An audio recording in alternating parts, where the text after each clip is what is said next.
మాట. సరే, మళ్ళీ ఒకసారి చదువుకున్న వాక్యం. క్రీస్తు యేసునకు కలిగిన ఈ మనస్సు 5వ వచనం. క్రీస్తు యేసునకు కలిగిన ఈ మనస్సు మీరును కలిగి ఉండుడి. ఆయన దేవుని స్వరూపము కలిగిన వాడైంది. ఆయన దేవుని స్వరూపమును కలిగిన వాడైంది. దేవునితో సమానముగా ఉండుట విడిచిపెట్టకూడని భాగ్యమని ఎంచుకొనలేదు కానీ మనుషుల పోలికగా పుట్టి దాసుని స్వరూపము ధరించుకొని తన్ను తానే రిక్తునిగా చేసుకొనెను. ఆమేన్. చిన్న ప్రస్తుత వాక్యము దేవుడు వినికిడిలో దీవించిన అపోస్తులైన పౌలు గారు ఫిలిప్పీ సంఘానికి రాస్తూ ఇక్కడ అంటున్నాడు, కలిగిన ఈ మనస్సు మీరును కలిగి ఉండండి. ఏ మనసు కలిగి ఉండాలంటే మనం క్రీస్తు యేసునకు కలిగిన మనసు.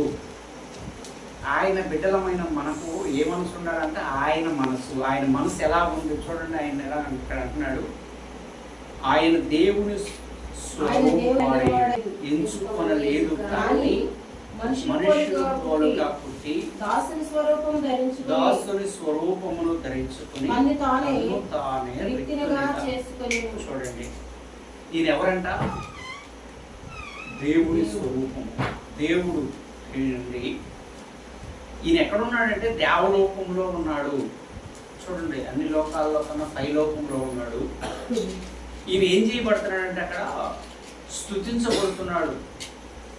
పరిశుద్ధుడు పరిశుద్ధుడు పరిశుద్ధుడని ఆయన గాన ప్రతిగానములతో స్తుతింపబడుతున్న ఆయన దేవుని స్వరూపం కలిగిన ఈయన ఇక్కడ అనుకుంటున్నాడు, ఈయన దేవునితో సమానముగా ఉండుట విడిచిపెట్టకూడని భాగ్యమని ఎంచుకొనలేదు కానీ ఈయన ఏం చేస్తున్నాడు, నేను దేవుడిని కదా, నేను ఎందుకు భూమి మీదకి వెళ్ళాలి, నా దైవత్వాన్ని నేను ఎందుకు విడవాలని ఆలోచన ఈయనలో లేదు. కానీ ఈయన ఆలోచన అంటే ఏంటంటే మనుషుల పోలికగా నేను పుట్టాలి, దాసుని స్వరూపమును ధరించాలి, తన్ను తాను నేను ఏం చేయాలంట తగ్గించుకోవాలి. చూడండి, యేసు ప్రభు దేవుడు ఇటు కూడా ఎంత తగ్గించుకున్నాడో. దేవుడు కూడా భూలోకానికి తన్ను తాను తగ్గించుకొని వచ్చాడు. దేవుడే ఎంత తగ్గించుకుంటే ఆయన బిడ్డలమైన మనం ఇంకా ఎంత తగ్గించుకోవాలి. చూడండి, ఇక్కడ అంటున్నాడు పౌలు గారు, క్రీస్తు యేసునకు కలిగిన మనసు మీరు కూడా కలిగి ఉండండి. చూడండి, ఈరోజు మనం 7 మనసుల గురించి నేను చెప్తున్నాను. క్లుప్తంగా వివరిస్తా, జాగ్రత్తగా వినండి. 7 మనస్సులు ఈ భూలోకంలో ఏ మనస్సు కలిగి ఉంటే ప్రభు ఇచ్చినప్పుడు మరి మహిమ మేఘం మీదకి ఎలాగా ప్రభువుని ఎదుర్కోగలం, మధ్యాకాశానికి పెండ్లి కుమారుడిగా వస్తున్న ప్రభువును మనము ఎదుర్కోగలము అనే అంశాన్ని మనం ఏ మనసు కలిగి ఉండాలి మనం అనేదాన్ని మనం క్లుప్తంగా 7 విషయాలు మనం చెప్పుకుందాం. చూడండి, మొట్టమొదటిది క్రీస్తు మనస్సు. మొదటి కొరింథీయులకు రాసిన పత్రిక 2వ అధ్యాయము 16వ వచనం. మొట్టమొదటిది క్రీస్తు మనస్సు.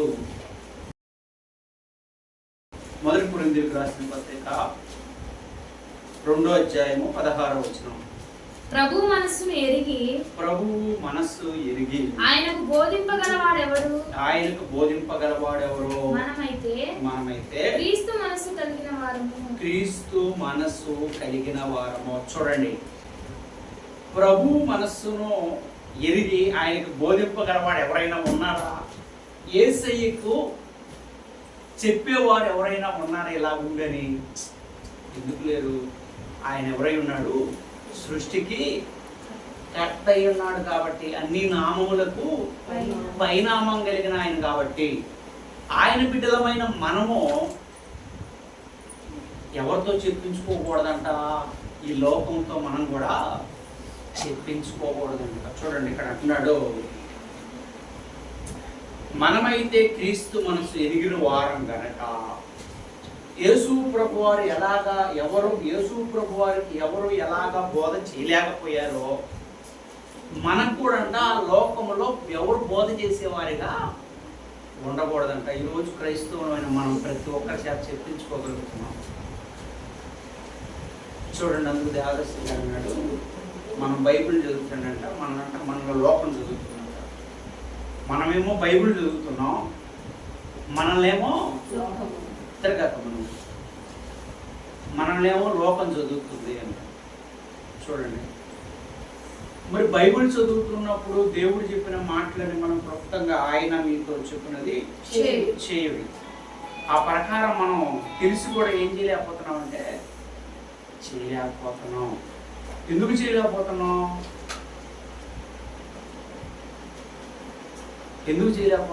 ఆత్మ సిద్ధమే కానీ శరీరం బలహీనత వల్ల.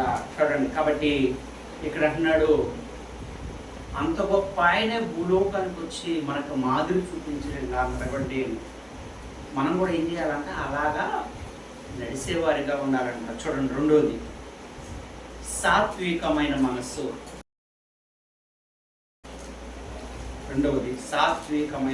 గలతీయులకు రాసిన పత్రిక, సాత్వికమైన మనస్సు. గలతీయులకు రాసిన పత్రిక 6వ అధ్యాయము 1వ వచనం. సహోదరులారా, ఒకడు ఏ తప్పిదంలోనైనను చిక్కుకొనిన ఎడల ఆత్మ సంబంధులైన మీరు ప్రతివాడు తానును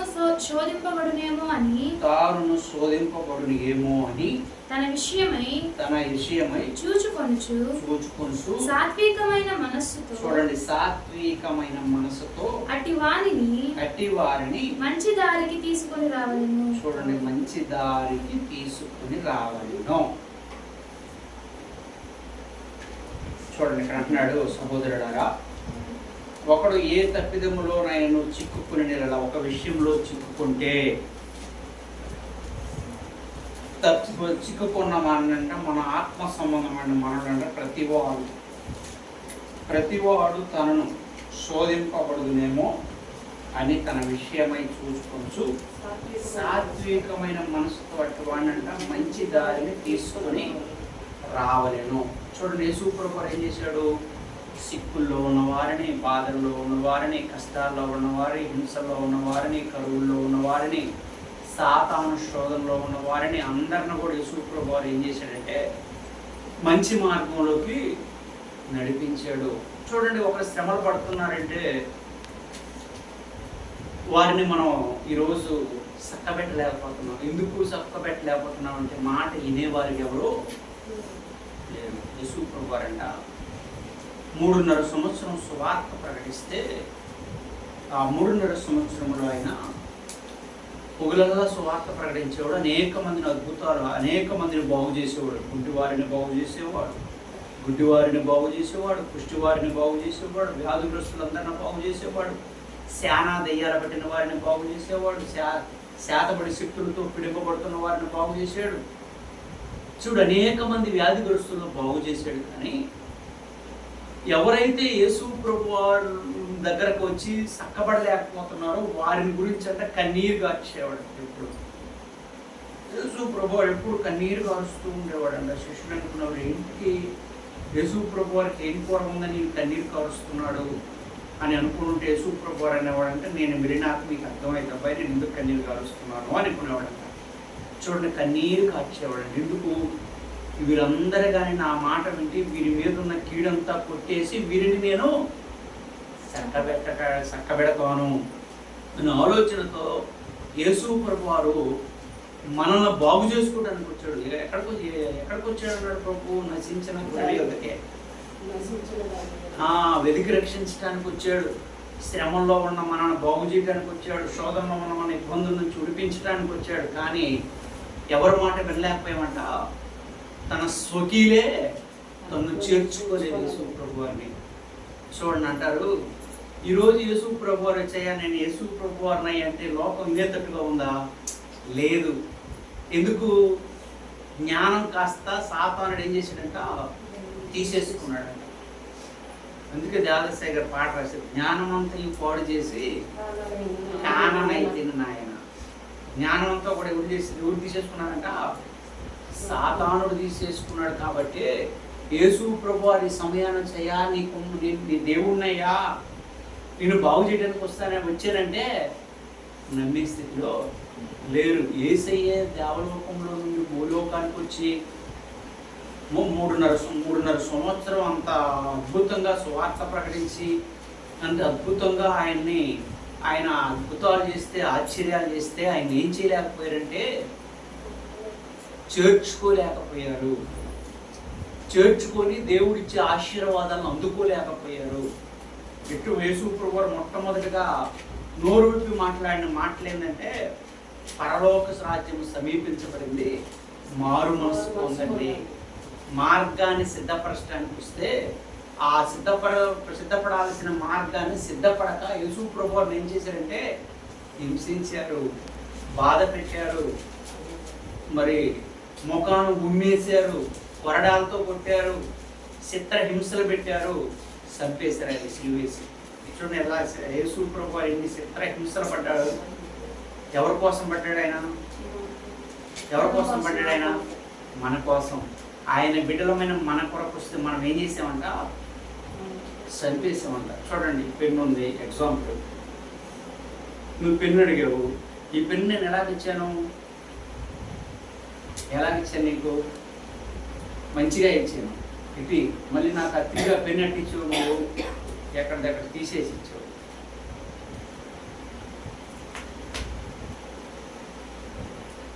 ఇప్పుడు నేనేమన్నాను నిన్ను? నేను ఎలాగిచ్చానో నువ్వు అలా తీయాలి కదా నాకు పెన్ను. ఇప్పుడు నువ్వు ఎలాగిచ్చావు? ఏ పార్ట్ ఆ పార్ట్ తీసేసి ఇచ్చావు. ఇప్పుడు నేను ఏం చేయాలి? మిమ్మల్ని కొట్టాలే లేదా? యెహోవా దేవుడు అంట, నా కుమారుడిని నేను నీకు పంపించాను. నా కుమారుడు కొరకు నువ్వేం చేసావు? నా కుమారుడిని ఏం చేసావు? నువ్వు చంపేసావు, తృణీకరించావు, హింసించావు, బాధ పెట్టావు, సిలువేసావు, కొరడా దెబ్బలు కొట్టావు, తలకు ముళ్ళ కిరీటం పెట్టి అవమానం చేసావు. చూడండి, యేసు ప్రభువుని చేర్చుకోవాల్సింది కాస్త యేసు ప్రభువుని ఏం చేసామంట? చంపేసేసామంట. చూడండి, కాబట్టి ఇక్కడ అంటున్నాడు, అందుకే ఆత్మ సంబంధమైన మీలో ప్రతి వాడు తాను శోధింపకూడదునేమో అని తన విషయంలో చూసుకుంటూ సాత్వికమైన మనసుతో అట్టి వారిని మంచి దారికి తీసుకుని రావాలను. మంచి దారికి తీసుకుని వచ్చేవాళ్ళు ఎవరైనా ఉన్నారా? అసలు మంచి మాట చెప్పేవాళ్ళు కూడా లేరు ఈ రోజుల్లో. చూడండి, ఒక మంచి అంట ఇంకొక చెడుని మంచిగా మార్చలేకపోతుంది.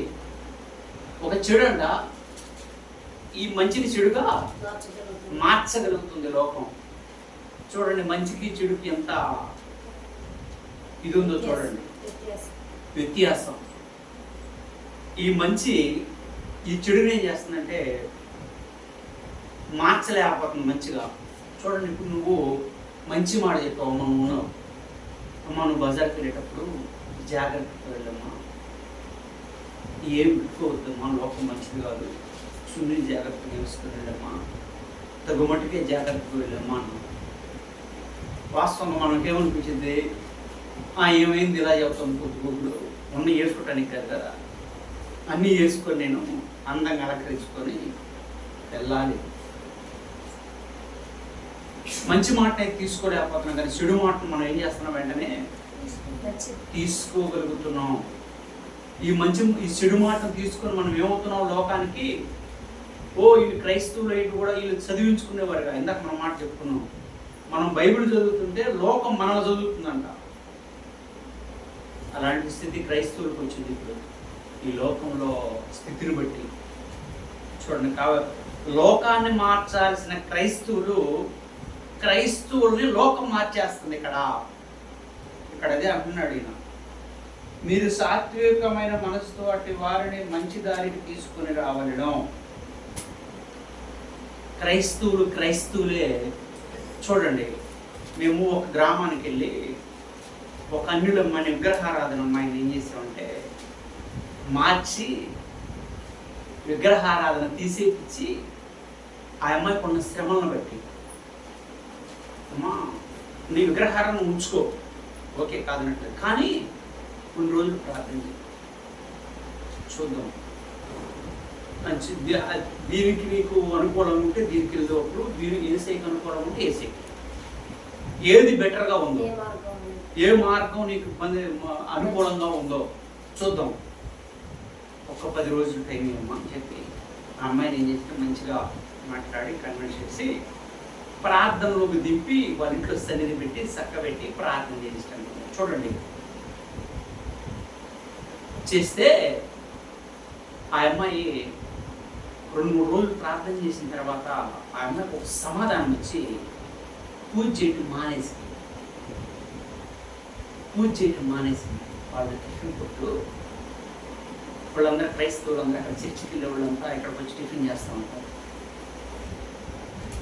ఇప్పుడు ఈ అమ్మాయి మంచి మాట చెప్పుకుంటా ఉంది.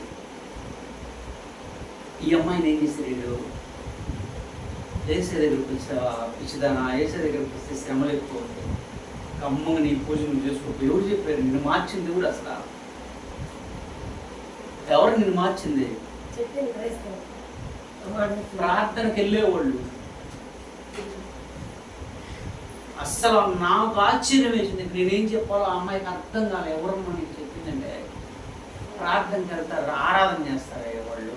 వాళ్ళు వచ్చి కూర్చొని పిచ్చిదానా శ్రమలు ఎక్కువ అవుతాయి, నువ్వు ఎందుకు వచ్చావు క్రైస్తవుల్లో?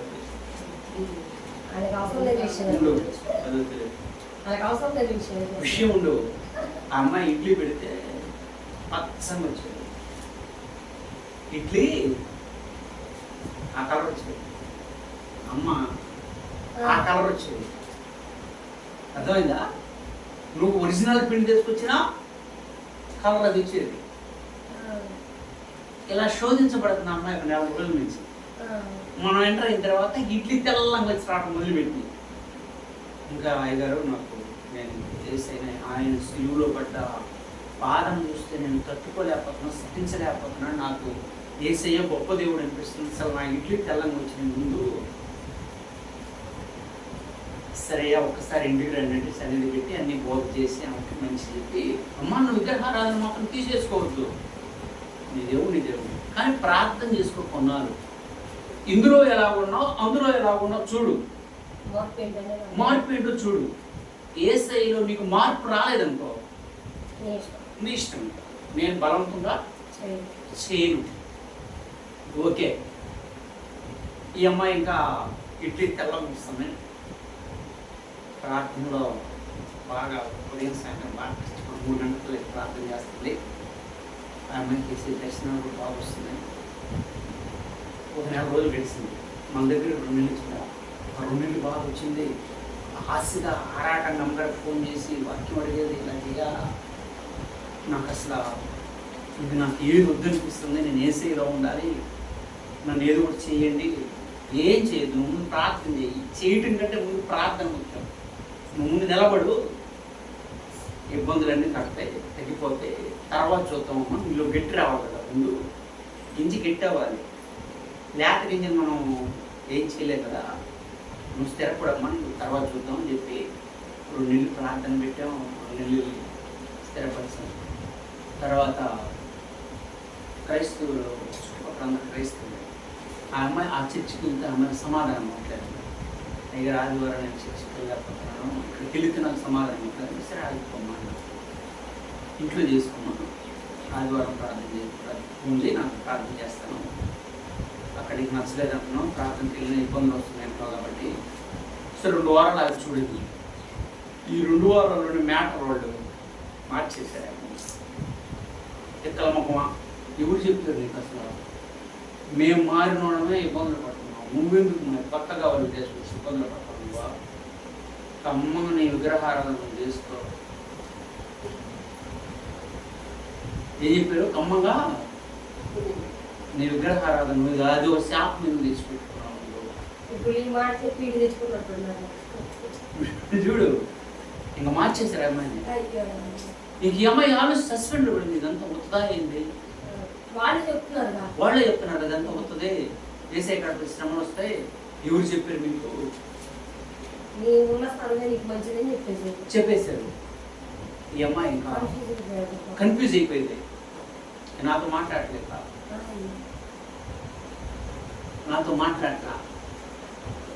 మళ్ళీ ఇడ్లీ కలపొచ్చినాయి. రోజు పని చేసేటప్పుడు ప్రార్థన వస్తుంది. ప్రార్థన చేసిన తర్వాత యాగిపోయి తెలుపు వచ్చినాయి. మళ్ళీ ఏమైనా మనసులో ఎవరైనా తేడా కొట్టింది కదా, మళ్ళీ తెలుపు వచ్చేసింది. ఇంకా మీద చెప్పిన దగ్గరికి వెళ్ళి సలహా అడగండి.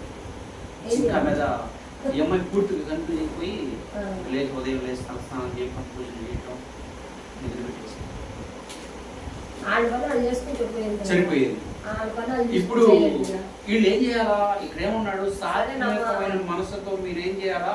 మంచి దారిని తీసుకొని రావాలి. అంతే కదా. మంచి దారిలో ఉన్న అమ్మాయిని ఏం చేశారు? తిప్పేసేది. చెడు దారిలో తీసుకుపోయారు. ఇప్పుడు వీళ్ళు ఎవరిళ్ళు? క్రైస్తవులు. క్రైస్తవులు చేయాల్సిన పని ఏంటంట? మంచి దారిని తీసుకొని రావటం. సాత్వికమైన మనసు అంటే ఇదేనా అనిపించింది నాకు. ఇక్కడ అంటున్నాడు దారిని తప్పిపోతారేమో, తప్పిపోయిన వారిని మార్గంలో పెట్టడమే క్రైస్తవ్యం. సాత్వికమైన మనసు, మంచి మనసుతో చేయాల్సిన పని. అసలు ఎలా కూడా చెప్తారా? చాలా మంది ఉన్నారు చెప్పేవారు, క్రైస్తవులే ఉన్నారు. అందుకే కదా క్రైస్తవులకు ఏం లేదు, గౌరవం లేదు, క్రైస్తవులకి ఏం లేదు, విలువ లేదు. కేవలం యేసు ప్రభువు వారు అన్నాడు అన్యుల్లో మీరు వెలుగుగా ఉండండి అని. అన్యులు ఉన్నంత క్రమశిక్షణ క్రైస్తవుల్లో కనపడట్లేదు. ఏం చేస్తావు? వాళ్ళు అలా మార్చేసారు. అసలు పాస్టర్ గారి మాట నువ్వు వినేదేదమ్మా, నువ్వు వినేది పాస్టర్ గారి మాట. నీకు దేవుడు కనపడ్డా? నువ్వు దేవుడితో మాట్లాడావా? అసలు దేవుడు ఉన్నాడా? ఇది క్రైస్తవులు మాట్లాడాల్సిన మాటలు. కాబట్టి చూడండి, సాత్వికమైన మనసుతో మనం ఏం చేయాలంటే అనేక మందిని మంచి దారిని నడిపియాలి. కానీ అందుకే ఇక్కడ అన్న జాగ్రత్త, మంచి పనులకు ఆటంకాలు మాటి మాటికి ఏ పనికి వస్తాయి అంట? మంచి పనికే వస్తాయి. చెడు పని మొదలు పెట్టావంటే ఏ ఆటంకం నీకు? దేవుడికి ఇష్టం లేని పని నువ్వు మొదలు పెట్టినప్పుడు మార్గం అంతా కూడా ఎలా పడుతుంది? సరళంగా ఉంటుంది. దేవుడికి ఇష్టమైన పని నువ్వేం చేయాలన్నా కూడా బ్రేక్ పడతానే ఉంటాయి అన్ని. అయినా సరే కించిత్తైనను తప్పు తలంచక మనం ప్రభువు వైపు చూస్తూ నడవాల్సిన వారు అని. కాబట్టి సాత్వికమైన మనసు, రెండో మనసు కలిగి మనం తప్పిపోయిన ప్రతి ఒక్కరిని తప్పిపోయిన దారిన పెట్టి తెప్పరిల్లా చేయాలి. తెప్పరిల్లా చేసేది ఎవరంటే క్రైస్తవ్యమే. అలాంటి క్రైస్తవ్యం ఈ లోకంలో రాకడ దినాలు ఏమైపోతుందంట? తప్పిపోతుందంట. తప్పిపోతున్న క్రైస్తవులను మనం ఏం చేయాలి? వారి కొరకు ప్రార్థన చేయాలి. అందుకే చెడుగు అవుతున్నది భూలోకంలో, చెడుగు అవుతున్నది. చెడుగుపై మంచి చేయాలంటే ఏం చేయాలంట? ప్రార్థన చేయాలి. కాబట్టి సాత్వికమైన మనస్సు మనం కలిగి ప్రభు ఎలాగా తప్పిపోయిన ప్రతి ఒక్కరిని మార్గంలో పెట్టి నడిపించాడో మనం కూడా మనకు తగిన విధంగా మేలు చేసే వారిగా ఉండాలి, కానీ కీడు చేసే వారిగా మనం ఉండకూడదు. మూడవది దీన మనస్సు. మత్తయి సువార్త 11వ అధ్యాయము దీన మనస్సు. మత్తయి సువార్త 11వ అధ్యాయం 28-29. ప్రయాసపడి భారము మోసుకొనుచున్న సమస్త జనులారా నా యొద్దకు రండి, నేను మీకు విశ్రాంతి కలుగజేతును. నేను సాత్వికుడను దీన మనస్సు గలవాడను కనుక మీ మీద నా కాడి ఎత్తుకొని నా యొద్ద నేర్చుకొనుడి. అప్పుడు నీ ప్రాణమునకు విశ్రాంతి దొరుకును. చూడండి, ప్రయాసపడి భారం మోసుకున్న సమస్త జనులారా నా యుద్ధకు రండి, నేను మీకు విశ్రాంతి కలుగజేస్తాను. మనకున్న శ్రమలను బట్టి, బాధలను బట్టి, కష్టాలను బట్టి ఎవరి దగ్గరకు వెళ్ళాలంట? యేసయ్య దగ్గరకే వెళ్ళాలి.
కానీ మనం ఏం చేయాలని అణిగి మణిగే ఉండాలి.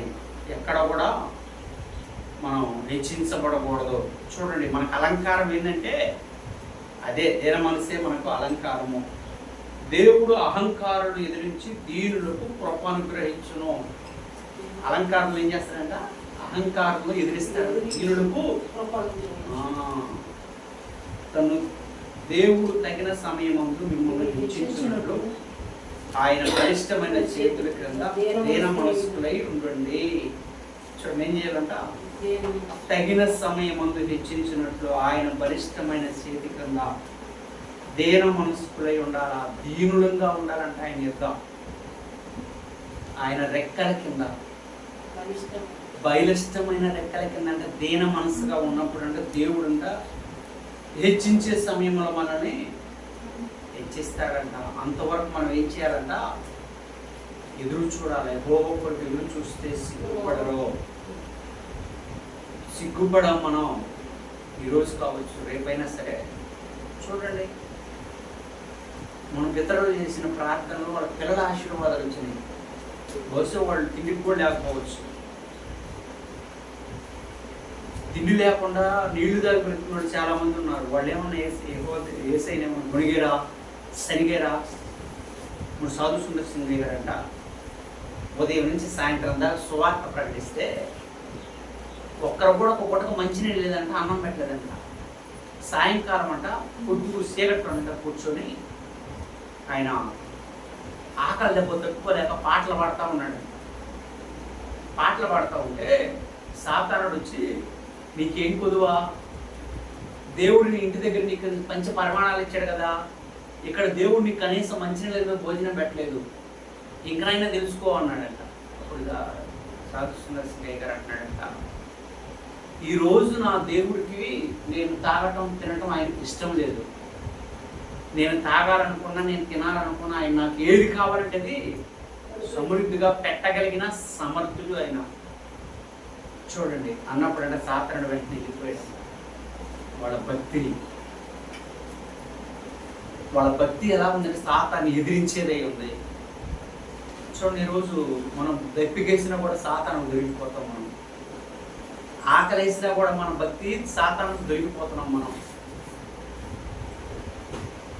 ఎందుకు?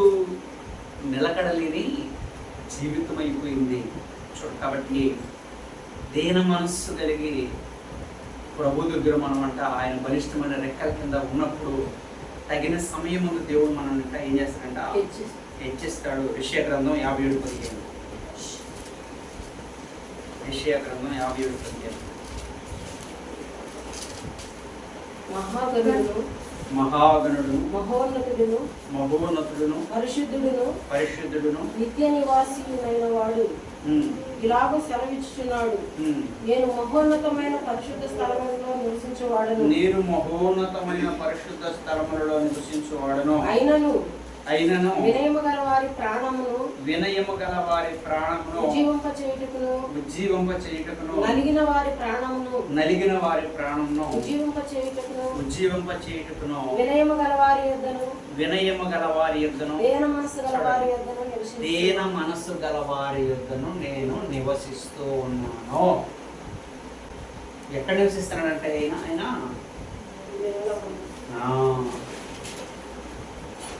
వినయము గల మనసు, దీన మనసు కలిగిన వారి దగ్గర, వినయము గల వారి దీన మనసు గల నివసిస్తూ ఉన్నారు. ఆలస్యం విరిగిన మనస్సుకు ఆశ నీవే, వినయులకు ఆనందము కూడా నీవే. దేవుడు ఎక్కడున్నాడంట? వినయము గల వారి యుద్ధను, దీన మనసు గల వారి యుద్ధను నివసిస్తూ ఉన్నాడు. విరిగిన మనసుకు అపస్సునుడు ఆయనే, వినయము గల వారి ఆనందము కూడా ఆయనే. కాబట్టి ఆయన యొక్క మనము నేర్చుకోవలసిన రెండవ పాఠం ఏంటంటే దీన మనస్సు. ఆయన దగ్గర మూడో మనస్సు, ఈయన దగ్గర ఉన్న మనస్సు మనం కూడా తీసుకున్నప్పుడు ఈ మనస్సును బట్టి ఎవరిని సంతోష పెట్టగలం? దేవుణ్ణి సంతోష పెట్టగలం. చూడండి, లోకాన్ని మనం సంతోష పెట్టకపోవచ్చు, కానీ దేవుణ్ణి మనం సంతోష పెట్టాలి. గొప్పవారు ఎవరంటే దేవుణ్ణి సంతోష పెట్టేవారే గొప్పవాళ్ళు. మనుషుని సంతోష పెట్టేవాడు దేవుడు లక్ష్య పెట్టరా? లక్ష్య పెట్టాడు. చూడండి, కాబట్టి దీన మనసు కలిగి మనము ప్రభువును సంతోష పెట్టేవారిగా ఉండాలి. నాలుగో మనసు జాలి మనస్సు. నాలుగో మనసు జాలి మనస్సు. కొలస్సీలకు రాసిన పత్రిక 3:12. కొలస్సీలకు రాసిన పత్రిక 3:12 జాలి మనస్సు. కాగా దేవుని చేత ఏర్పరచబడిన వారును పరిశుద్ధులను ప్రియులైన వారికి తగినట్లు మీరు జాలిగల మనస్సును, దయాలత్వమును, వినయమును, సాత్వికమును, దీర్ఘశాంతమును ధరించుకొనుడి. చూడండి, కాగా దేవుని చేత ఏర్పరచబడిన వారును పరిశుద్ధులను ప్రియులైన వారికి తగినట్లుగా మీరు జాలిగల మనస్సును, దయాళత్వమును, వినయమును, సాత్వికమును, దీర్ఘశాంతమును ధరించుకునండి. ఎవరి చేత ఏర్పరచబడ్డా? మనం దేవుని చేత ఏర్పరచబడిన వారము. దేవుడు పరిశుద్ధుడు గనక మనం కూడా అంట పరిశుద్ధంగా ఉండాలి. పరిశుద్ధులను ప్రియులైన వారికి తగినట్లు మీరు జాలిగల మనస్సును, దయాళత్వమును, జాలి మనస్సు, జాలిపడే మనస్సు, దయాళత్వము, వినయము కలిగి సాత్వికమును, దీర్ఘశాంతమును ధరించుకున్నారంట. చూడండి, 13వ వచనం కూడా, ఎవడైనను తనకు హాని చేసిన అనుకుని ఎడల ఒకరినొకడు సహించుచు ఒకరినొకడు క్షమించుడి. ప్రభువు మిమ్మల్ని క్షమించిన లాగున చూడండి, మీరును క్షమించండి. ఎవరైనా సరే మనకు హాని చేస్తే మనం వారికి హాని చేయకుండా మనం ఏం చేయాలంట? క్షమించాలంట. అప్పుడు మనల్ని ప్రభువు క్షమిస్తాడంట. జాలి గల మనసు కలిగిన మనము ప్రభువు మనల్ని ఎలా క్షమిస్తూ ఉన్నాడో మనం కూడా ఈ లోకంలో మనకు హాని చేసిన వారిని మనం కూడా క్షమించినట్టయితే ప్రభువు మనల్ని క్షమించి మనల్ని ప్రభువు హత్తుకునేవారై ఉన్నారు. కాబట్టి ఈ యొక్క 4వ మనస్సు జాలిగల మనస్సు. చూడండి, దయాళత్వము, వినయము కలిగి సాత్వికమును, దీర్ఘశాంతము ధరించుకోవాలి. ఎప్పుడైతే మనం ధరించుకుంటామో ప్రభువుకు ఇష్టలుగా ఉంటాం. 4వ మాట. అలాగే 5వ మాట ఏక మనసు.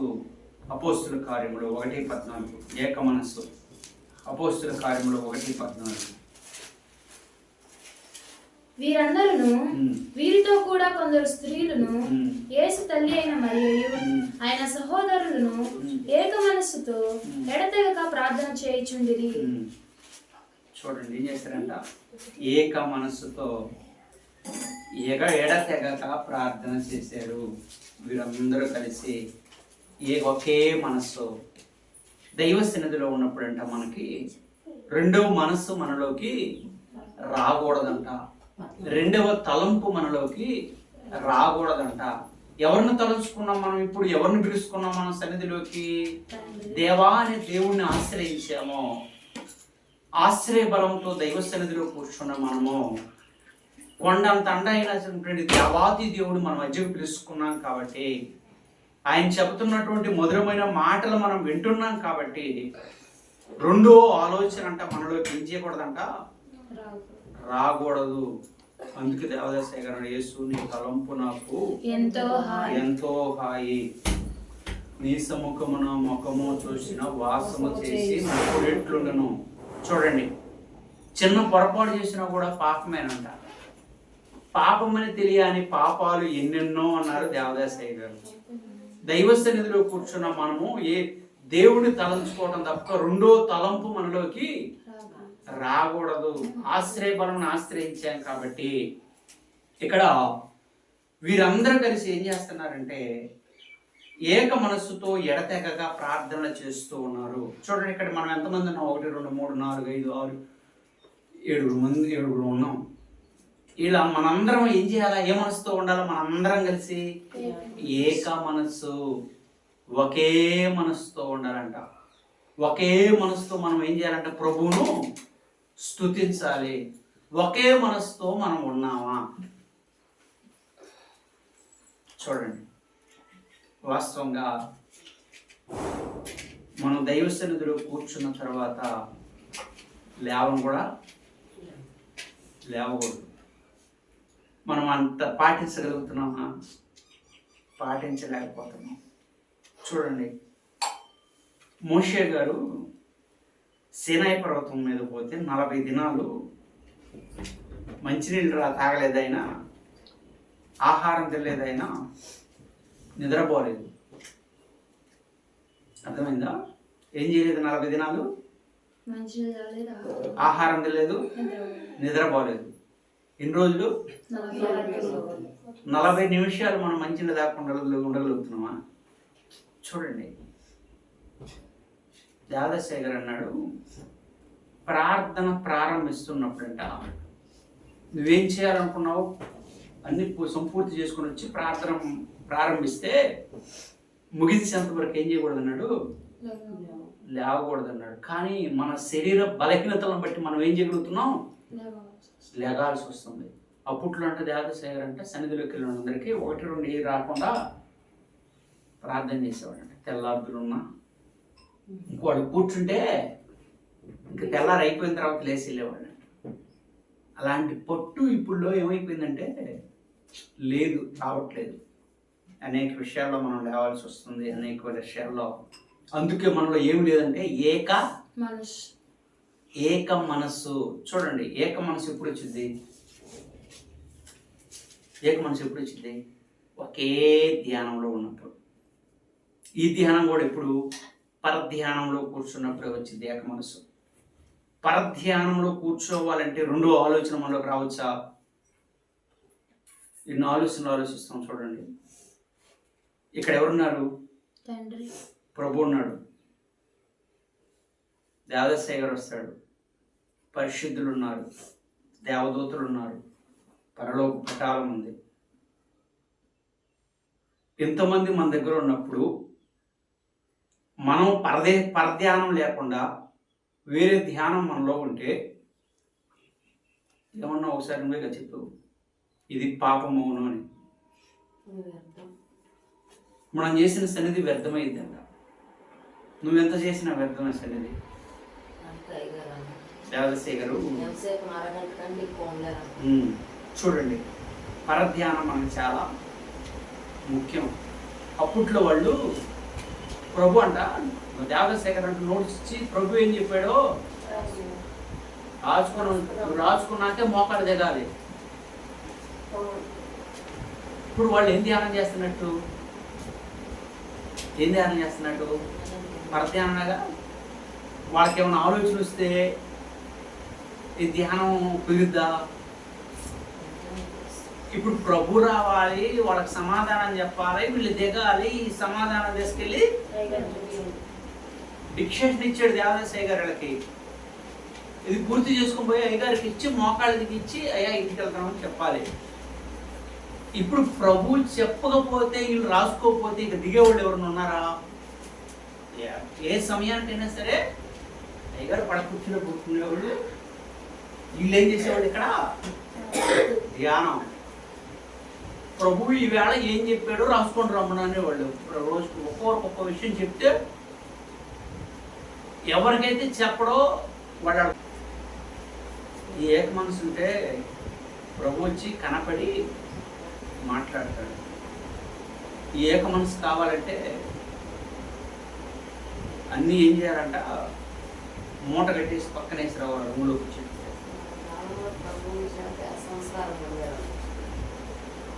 ప్రభు సంస్కారం ఇస్తేనే లేచేవాళ్ళు అంట. యాజకుడి సంస్కారం ఏంటి కాదు, ప్రభు ఇచ్చిన తర్వాత యాజకుడి దగ్గర తీసుకునేవాళ్ళు అంట. ఈరోజు సిద్ధపాటున్నా ఉందా సంస్కారానికి? రాత్రి సిద్ధపడితేనే తెల్లారి సంస్కారం తీసుకోవాలి. లేకపోతే ఏమైందన్నారు? అయోగ్యత. యోగ్యంగానే పుచ్చుకోవాలన్నారు. చూడండి, ఎందుకు కేవలం లేకపోవడానికి కారణం ఏంటంటే మనలో ఏం లేదు, ఏక మనసు. ఏక మనసు లేకపోవటం వల్ల ఇవన్నీ మనం కోల్పోతున్నాం. అందరికీ కనపడి మాట్లాడటం, కొందరు బోధలు వేరుగా ఉండవు, అందుకే నేను వారికి కనపడి మాట్లాడను అన్నాడు. అంటే మనం కనపడతానన్నాడుగా. మనం కనపడతానన్న ఆయన మనం చూడలేకపోతున్నాం అంటే కేవలం మనలో ఉన్న నిర్లక్ష్యం అంతే కదా. రోజు చూడాలా, రోజు మాట్లాడాలా, ఏదో ఆ ఆశ అనేది మనలో ఏమైపోయింది. చూడండి, ఒక సీరియల్ అయితే టైం పడుతున్న ప్రభుత్వం చూస్తున్నారు, కానీ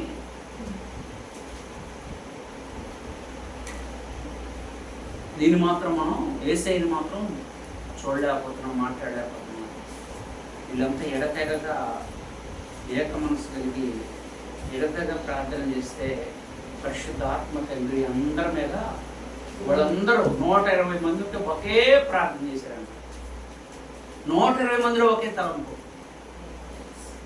ఇక్కడున్న మనందరిలో కూడా ఏ తలంపు ఒకే ఉందా? మనిషికి ఒక్కొక్కరికి ఒక్కో మనిషి ఒక్కో తలంపు ఉంది.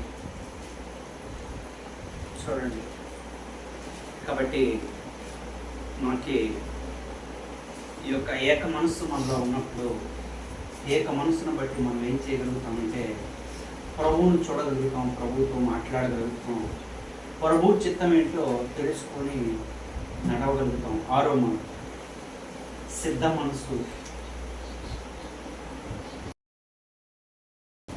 మొదటి పేతురు రాసిన పత్రిక 5 సిద్ధ మనస్సు 6. బలిమి చేత కాక దేవుని చిత్త ప్రకారము ఇష్టపూర్వకముగాను దుర్లాభాపేక్షతో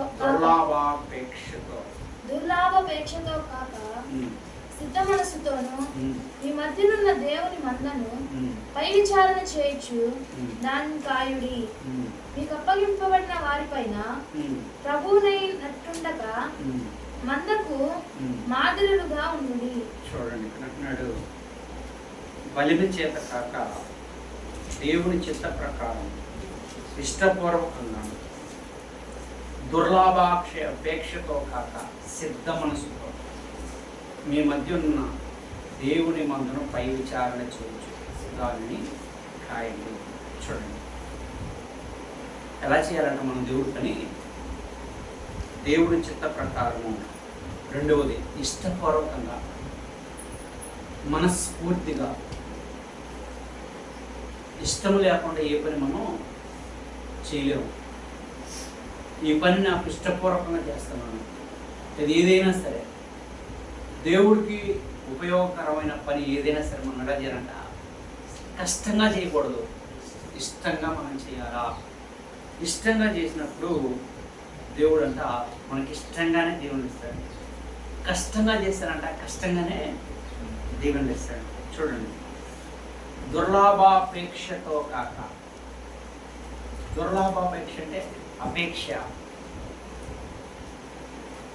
లాభాపేక్ష అంటే డబ్బు సంపాదించాలనే ఆలోచన కాక సిద్ధపడి, సిద్ధ మనస్సు, సిద్ధపాటు కలిగి ఇది నేను ప్రభు కొరకు చేస్తున్నాననే ఒక ఆలోచనతో సిద్ధపడి ప్రతిదీ కూడా చూడండి. ఈరోజు మేము ఈ గ్రామానికి రావాలి, ఎప్పుడు సిద్ధపడాలి? మేము వారం రోజుల నుంచి ప్రార్థన చేస్తూ ఉండాలి.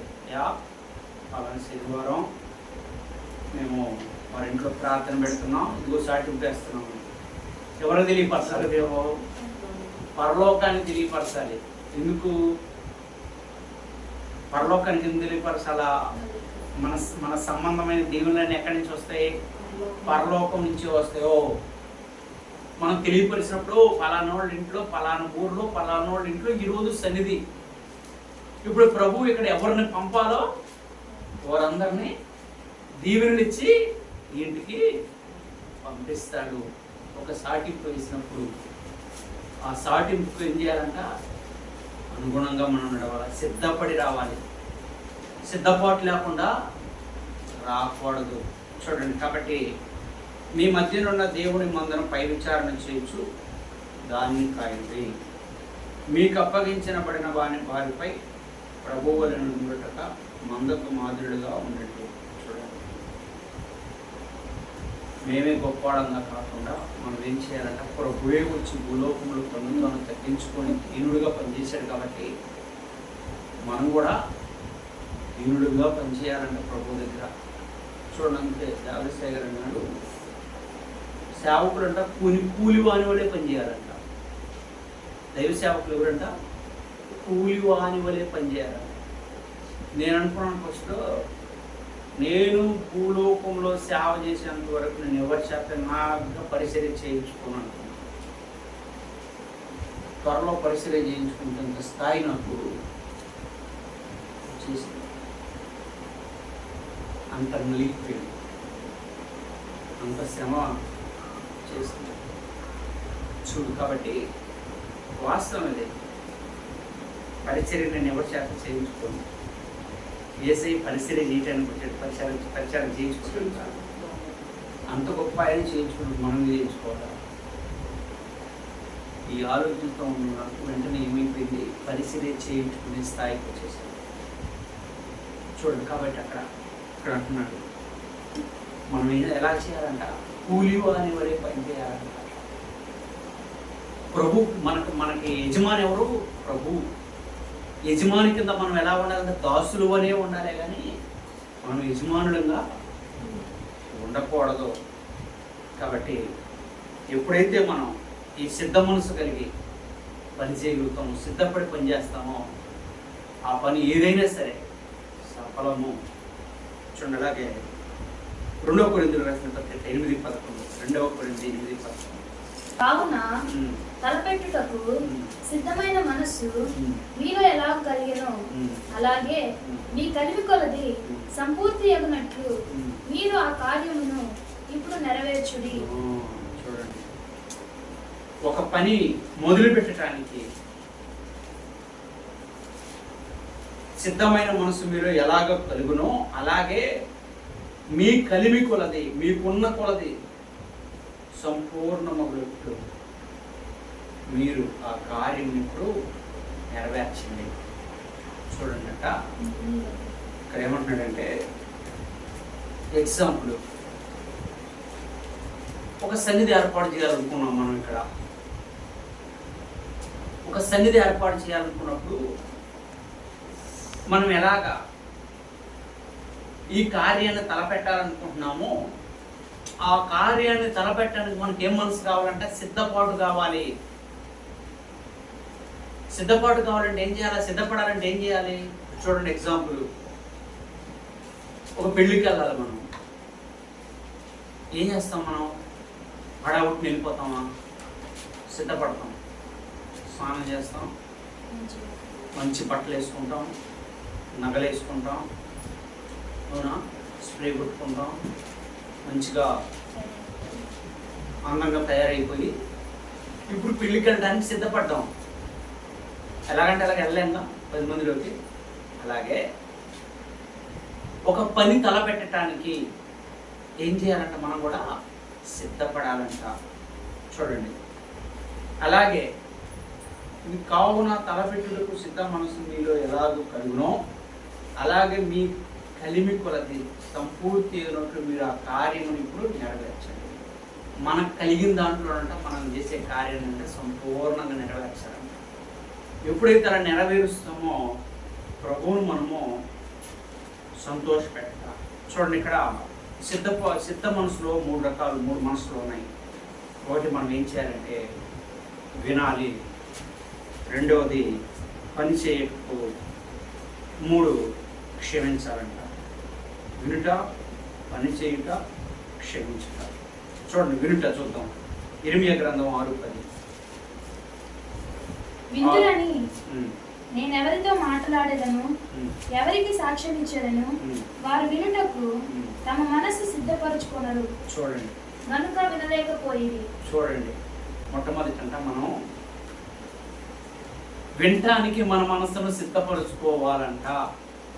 ఈరోజు వాక్యం చెప్తున్నాం.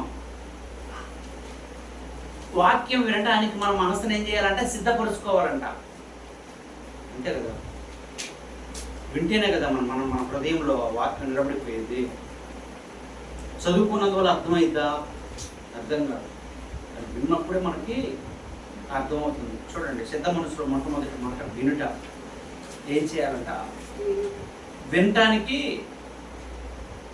మొట్టమొదటిగా మనము సిద్ధపరుచుకోవాలంట, సిద్ధ మనసు కలిగి ఉండాలంట. రెండవది పనిచేయటానికి సిద్ధ మనసు. నెహెమ్యా గ్రంథం 4:6.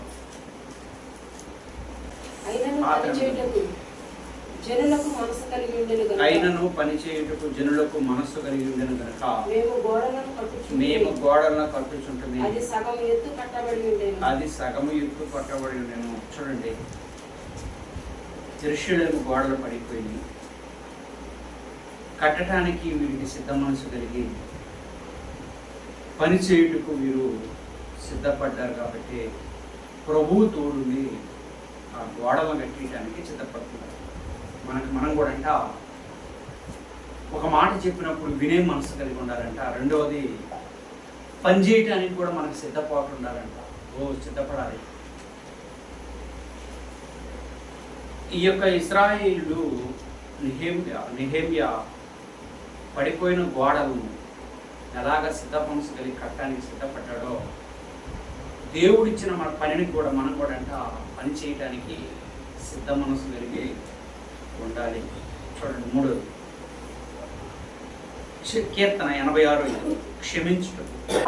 86 ప్రభువా నీవు దయాళువు, క్షమించుటకు సిద్ధమైన మనసు గలవాడవు, నీకు మొరపెట్టు వారి అందరి ఎడల ఉపాతిశయము గలవాడవు. చూడండి, ఇక్కడ ప్రభువు క్షమించుటకు దయాళుడు, సిద్ధ మనసు గలవాడు. మనకు కూడా అంటే క్షమించడానికి మనకి ఏం కావాలంటే సిద్ధపాటు మనసు కలిగి ఉండాలంటే మనం కూడా సిద్ధ మనసు. ఒకటి ఈ సిద్ధ మనసులో ఉండాల్సిన లక్షణం 3లో ఒకటి వినటానికి సిద్ధ మనసు ఉండాలంట, 2 పనిచేయటానికి సిద్ధ మనసు ఉండాలంట, 3 క్షమించడానికి సిద్ధ మనసు ఉండాలంట. ప్రభు అన్నాడు, నీ పాపములు నేను క్షమించును కాను నరులు క్షమించుడా. మన పాపాలు క్షమించే దేవుడే, ప్రభువే మన పాపాలు క్షమిస్తాడు. కాబట్టి ఈ 3 సిద్ధ మనసులు కలిగి మనం ప్రభువులో జీవించినప్పుడు ప్రభు ఇచ్చిన పనిని మనం ఏం చేయగలుగుతామంటే సంపూర్తి చేయగలుగుతాం. 7వది మెత్తని మనస్సు. 2వ రాజుల గ్రంథం 22:19. ఇశ్రాయేలీయుల దేవుడైన యెహోవా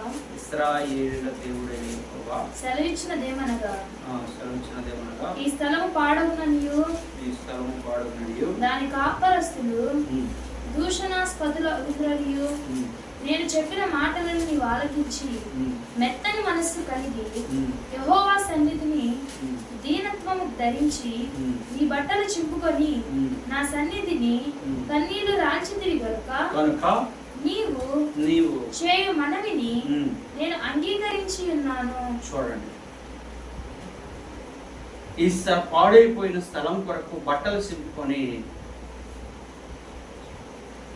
మెత్తటి మనసు కలిగి యెహోవా సన్నిధిలో దీనత్వం ధరించి బట్టలు సింపుకొని కన్నీరు కార్చినప్పుడు అంట దేవుడు అంట ఆ స్థలాన్ని ఏం చేశాడంట, మళ్ళీ ఆశీర్వదించాడంట. పాడైపోయిన స్థలాన్ని బాగు చేసి దేవుడు మళ్ళీ చదువుతాం ఒకసారి. ఇశ్రాయేలులో దేవుడికి యెహోవా సెలవిచ్చిందేమనగా, ఈ స్థలము ఈ స్థలము పాడవునని దాని కాపురస్తులు దోషణాస్పదములగుదురనియు నేను చెప్పిన మాటను నీవు ఆలకించి మెత్తని మనసు కలిగి యెహోవా సన్నిధి దీనత్వము ధరించి నీ బట్టలు చింపుకున్న సన్నిధిని కన్నీరు రాచిదు గనక నీవు చేయి మనవి నేను అంగీకరించి ఉన్నాను. దోషాస్పదమైనటువంటి ఆ స్థలాన్ని దేవుడి సన్నిధిలో మెత్తని మనసు కలిగి దీనత్వము ధరించి బట్టలు సింపుకొని ఆయన సన్నిధిలో కార్చిన కన్నీటిని బట్టి అంట ప్రభు ఏం చేశాడంట, శపించబడిన దాన్ని ఆశీర్వదించాడు, పాడైపోయిన దాన్ని బాగు చేశాడు, ఆశీర్వదించాడు. కాబట్టి ఈ యొక్క మెత్తని మనస్సు మనం కలిగి ప్రభు దగ్గర కూర్చొని ప్రార్థన చేస్తున్నప్పుడు మన ప్రార్థనలో దేవుడు ఏం చేస్తాడంట, ఆలకించి ఏ కీడైనా కొట్టివేయగలుగుతాడు, పాడైన ప్రతిదీ కూడా బాగు చేయగలుగుతాడు. ఇర్మియా గ్రంథం అంటాడు, ఎండిపోయిన చెట్టుని బాగు చేసేది నేను, పచ్చడి చెట్టుగా చేసేది నేనే, పచ్చడి చెట్టుని ఎండిపోయే విధంగా కూడా చేసేది కూడా నేనే, ఏదైనా చేయగలిగిన సమర్థుడు. నినివే పట్టణము సుందరమైన పట్టణము, మరి పాడైపోయింది, నశించిపోతుంది పట్టణము. ఆ పట్టణాన్ని బాగు చేయడానికి యోనాను పంపినప్పుడు, సువార్త ప్రకటించినప్పుడు నినివే పట్టణం అంతా కూడా పశ్చాత్తాప ప్రార్థన చేసినప్పుడు, ఉపవాస ప్రార్థన చేసినప్పుడు పాడైపోవలసిన ఆ పట్టణాన్ని దేవుడు ఏం చేశాడు, బాగు చేశాడు. ఆ కీడును ఆపేసి మేలు చేశాడు. అలాగే మెత్తటి మనసు కలిగిన మనము ఏ కీడు వచ్చినా, ఏ శాపం వచ్చినా, ఏ దోషం వచ్చినా దైవ సన్నిధిలో మెత్తటి మనసు కలిగి మన దైవ సన్నిధిలో కూర్చొని ప్రార్థన చేసినప్పుడు రావలసిన కీడును ఆపి మేలు చేసే దేవుడు మన దేవుడు. కాబట్టి ఇంకొక మాట మనసు చూపించి నేను వాక్యం ముగిస్తాను. 8వ మనసు, కఠిన మనసు. రోమీయులకు రాసిన పత్రిక 11:25.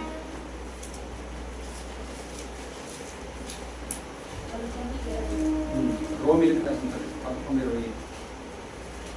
సహోదరులారా, మీ దృష్టికి మీరే బుద్ధిమంతులమని అనుకోకుంటున్నట్లు ఈ మర్మము మీరు తెలుసుకొని కోరుచున్నాను. అదేమనగా, అన్యజనుల ప్రవేశము సంపూర్ణమగు వరకు ఇశ్రాయేలీయులకు కఠిన మనస్సు కొంత మట్టుకు కలిగెను. చూడండి, ఈ కఠిన మనస్సు ఏం చేస్తుందంట, ఆ దేవుణ్ణి దూరం చేస్తుంది. ఈ కఠిన మనస్సు మనలో ఉండకూడదు, దేవుడికి విరుద్ధమైన మనస్సు. కాబట్టి ఈ మొట్టమొదటిగా మనం తీసేసుకోవాల్సిన మనస్సు ఏంటంటే కఠినమైన మనస్సు. చూడండి, ఈ కఠినమైన మనస్సు మనం తీసేసుకొని మెత్తని మనస్సు కలిగి మన దైవ సన్నిధిలో కూర్చొని ప్రార్థన చేసినప్పుడు దేవుడు అంట దైవ సన్నిధికి వెళ్ళినప్పుడు మొట్టమొదటి ఏం చూస్తాడంటే మన మనస్సును చూస్తాడు, మన హృదయాన్ని చూస్తాడు, మన అంతరంగాన్ని చూస్తాడు. చూసినప్పుడు కూడా మన మనసు ఎలా ఉండాలా, మెత్తంగా ఉండాలి. ఎప్పుడైతే మెత్తదనంగా ఉంటుందో, దీన మనసు కలిగి ఉంటుందో, సాత్వికమైన మనసు కలిగి ఉంటుందో, జాలి మనసు ఉంటుందో, ఏక మనసు ఉంటుందో, సిద్ధపడిన మనసు ఉంటుందో, దేవుడు ఈ మనసులను బట్టి దేవుడు మనకి మేలు చేసి చక్కబెట్టి దేవుడు అయి ఉన్నాడు. ఈ రాకడ దినాల్లో 7 మనస్సులు కలిగి చూడండి, 1 క్రీస్తును కలిగిన మనస్సు, 2 సాత్వికమైన మనస్సు, 3 దీన మనస్సు, 4 జాలి మనస్సు, 5 ఏక మనస్సు, 6 సిద్ధ మనస్సు, 7 మెత్తని మనస్సు. ఈ 7 మనస్సులు కలిగి మనం మనలో కఠినత్వాన్ని తీసేసుకొని ప్రభు సన్నిధిలో కూర్చున్నప్పుడు వరుడైన ప్రభు పెండ్లి కుమార్తె వరసలో మన నుంచి మెనగమికిస్తాడు. కఠినత్వమైన మనస్సు మనలో ఉన్నట్లయితే ఈ కఠినమైన మనస్సు మనల్ని ఎక్కడ తీసుకెళ్ళదు? తండ్రి చెంతకు చేర్చదు. కాబట్టి 7 మనసులు కలిగి మనం అన్నిటికంటే ప్రాముఖ్యమైన మనసు ఏంటంటే సిద్ధపాటు కలిగిన మనస్సు, సిద్ధ మనసు కలిగి ఉండాలి. అన్నిటికీ సిద్ధ మనసు కలిగి ఉండాలి. చూడండి, అన్నం తినాలన్నా కూడా మనం సిద్ధ మనసు కలిగి ఉండాలి. అర్థమైందా? అన్నం తినాలంటే ఏం చేస్తాం? స్నానం చేస్తాం, ఇల్లు శుభ్రం చేసుకుంటాం, సాఫ్ వేసుకుంటాం, అన్ని పాత్రలు తీసుకొచ్చి పెట్టుకుంటాం, పళ్ళెం తీసుకుంటాం, పెట్టుకొని సిద్ధపాటు లేకుండా తినగలుగుతామా? చేతులు కడుక్కోకుండా తింటామా? చూడండి, కాబట్టి అన్నిటికీ ప్రాముఖ్యం సిద్ధపాటు. ప్రార్థనలో కూర్చోవాలన్నా మనకు సిద్ధపాటు చాలా ప్రాముఖ్యం. ఈ సిద్ధపాటు, ఈ రాకడ దినాల్లో మనకు సిద్ధపాటు చాలా ప్రాముఖ్యం కనుక సిద్ధపడి ఈ అన్ని మనసులు 7 మనసులు కలిగి మనం ప్రభువును సంతోషపెట్టి దైవ దీవెనలు అందుకొని ఈ మాయలోకంలో, ఈ గత్తర లోకంలో, సాతాను లోకంలో, శత్రులోకంలో ఈ లోకాన్ని జయించి ప్రభు ఇచ్చినప్పుడు మేఘం ఎక్కదనక ప్రభు వేళ మనందరికీ దయచేయను గాక. చిన్న పరిశుద్ధ వాక్యం ఇంట్లో దీవించిన గాక. ఆమేన్.